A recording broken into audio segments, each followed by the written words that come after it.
안녕하세요. 매일 오전 8시 30분에 찾아오는 주경야독의 이 대표입니다. 자, 오늘도 오늘의 3분 주식을 통해 시장 상황, 주요 이슈, 관심주까지 체크해보는 시간을 가져보도록 하겠습니다.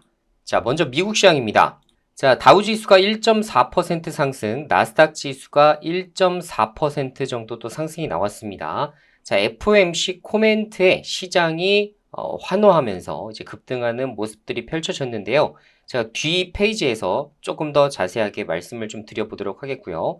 자, 국내적으로 봤을 때에는 사실상 연내 대주주 완화가 좀 힘들다는 이런 입장들이 서서히 지금 언론사 보도를 통해 노출이 좀 되고 있습니다.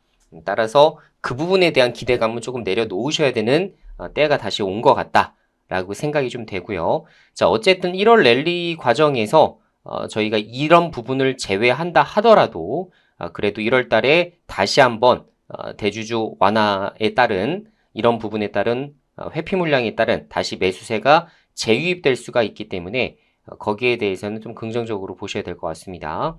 자, 미국의 연준이 피봇을 선언을 했습니다. 결론적으로 오늘 이제 증시가 급등했었던 이유 중에 하나는 내년 기준금리를 3차례 인하하겠다라는 계획을 밝혔기 때문인데요. 자, 따라서 이제 올해 12월 달에 기준금리는 동결이 됐고, 자, 내년도에는 이제 3차례 정도 0.75% 금리 인하가 진행이 되겠죠. 그래서 이런 부분이 지금 시장을 환호하게 만든 그런 원동력이라고 보시면 되겠습니다. 자, 파월이 기자회견에서 인플레이션과의 전쟁에서 아직 승리를 선언하기엔 이르다라고 하면서 필요시 기준금리 인상 가능성을 배제하지 않았다라는 부분인데 이건 뭐 언제나 똑같은 패턴이었기 때문에 당연한 부분이라고 말씀을 드리고요. 다만 이제 기존까지는 이런 피봇 선언을 전혀 하지 않았었기 때문에 시장에서 어느 정도 금리를 기준을 삼아서 내가 투자를 하든 뭐 소비를 하든 결정하기가 굉장히 어려웠었죠. 근데 이런 부분이 좀 드러났다는 것 자체가 그래서 시장에서 좀 긍정적인 요소로 끼친 것 같습니다. 자, 그래서 이제 금리 가이드 제시에 따른 시장 안정성은 조금 더 높아진 상황이라 볼 수가 있겠고요. 그렇다고 시장이 막 환호하면서 3%, 4%막 대출로 투자하겠다. 이런 부분으로도 진행이 돼서는 안 되겠죠. 그래서 향후엔 그래도 시장을 다시 한번 조금씩 지켜보면서 여러분께 방향성을 좀 제시해 드리도록 하겠습니다. 자, 첫 번째 이슈입니다. 삼성전자가 14일 글로벌 전략 회의를 시작을 하게 되는데요. 자, 오늘부터입니다. 경영 계획에 대한 조기 수립을 위한 부분이고 각 사업 부문장과 해외 법인장 그리고 주요 임원이 참석하는 글로벌 전략 회의이기 때문에 삼성 내부에서는 굉장히 큰 이벤트라고 볼 수가 있는데요.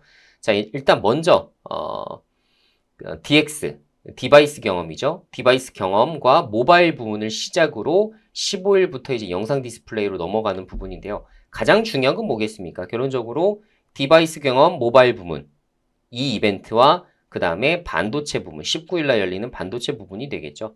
그래서 지금 MX 부분 같은 경우에는 실제로 지금 갤럭시 브랜딩에 대한 고민 그리고 갤럭시 S24 버전 그래서 온디바이스 AI 가우스를 탑재하면서 AI 폰 시장을 선점할 수 있을지 거기에 대한 좀 가이드가 나올 것으로 좀 기대가 됩니다. 자, 그리고 당연히 이제 반도체 부문에서는 내년도 또 화두로 볼 수 있는 HBM 쪽, 그죠? 거기서 이제 얼만큼 투자를 집행하고 거기서 얼마만큼의 성과가 나올 수 있는지를 그런 것들을 좀 공유할 것으로 좀 추정이 됩니다.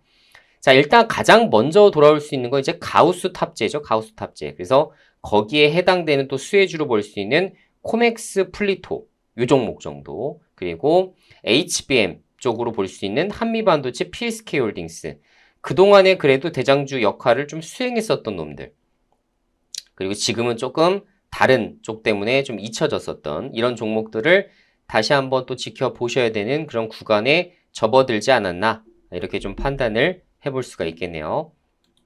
자, 두 번째, 세계 로봇화 앞서가자 K로봇 해외 공략 속도. 자, 어제도 공유해드렸었던 이런 이슈입니다. 로봇주는 14일과 15일 양일에 걸쳐서 첨단 로봇 산업 비전과 전략이 발표될 것으로 저희가 지금 추정을 해보고 있기 때문에 여기에 해당되는 수혜주로 같이 갈 수 있는지 지켜보셔야겠죠. 자, 지금까지는 반도체가 워낙에 강세였기 때문에 로봇주들이 어제에도 조정을 좀 크게 받았습니다. 자, 대장주부터 조정을 받기 시작을 했는데, 자, 물론 지금 현재 첨단 로봇 산업 비전과 전략 발표는 굉장히 좀 큰 이슈라고 볼 수가 있거든요. 자, 그럼에도 불구하고 지금까지 주가 부여를 못 받았는데, 오늘과 내일 양일에 걸쳐서 매수세가 적극적으로 유입되는지 체크해 보셔야겠죠. 그래서 두산 로보틱스, 레인보우 로보틱스, SPG, SBB테크 정도 체크하시면 되겠습니다. 자, 그리고 한은이 기재부와 금융위, IMF와 CBDC 관련 국제 컨퍼런스를 개최한다라는 소식인데, 자, 14일, 15일 이것도 2일간 양일에 걸쳐서 개최가 됩니다. 그래서 관련된 아시겠지만 이제 CBDC 같은 경우는 이렇게 단기 재료에 의해서 급등을 할 때 무조건 매도해야 되는 시나리오죠. 그래서 KCT, KCS, 한네트, 로지시스 이 네 종목 지켜보셔야 될 것 같고, 보통 대장주는 요새는 한네트와 로지시스가 대장주 역할을 합니다. 자, 좀 특이한 점은 한은이 지금 원래 기재부 금융이랑은 진행을 했었고 IMF와 같이 한다는 점에서 그래도 이번 컨퍼런스가 부각이 될 여지도 있어 보이긴 합니다. 근데 지금까지는 부각을 잘 받지 못했었고 어제는 또 4% 이상 또 조정을 좀 받았었거든요. 그래서 오늘 내일 또 다시 한번 시세로 올라설 수 있을지 그 유무 좀 체크를 좀 해보셔야 될 것으로 보여집니다. 자, 오늘 이슈 여기까지 좀 정리해 보도록 하겠고요. 자, 오늘 대체적으로 반도체 위주에 또 다시 한번 재상승 패턴이 나타날 수가 있기 때문에 주도주 잘 주시고 나머지 제가 올려드린 테마 내에서 신규로 또 투자 기회를 엿보는 이런 부분으로 진행을 하시면 또 좋은 이번 주 투자 성과가 나타나지 않을까 이렇게 추정해 볼 수 있겠네요. 자, 그럼 내일 이 시간에 더 좋은 내용으로 인사드리도록 하겠고요. 좋아요, 구독하기 안 누르신 분들은 지금 한 번씩 꼭 누르셔서 매일 투자 정보 받아보시기 바라겠습니다.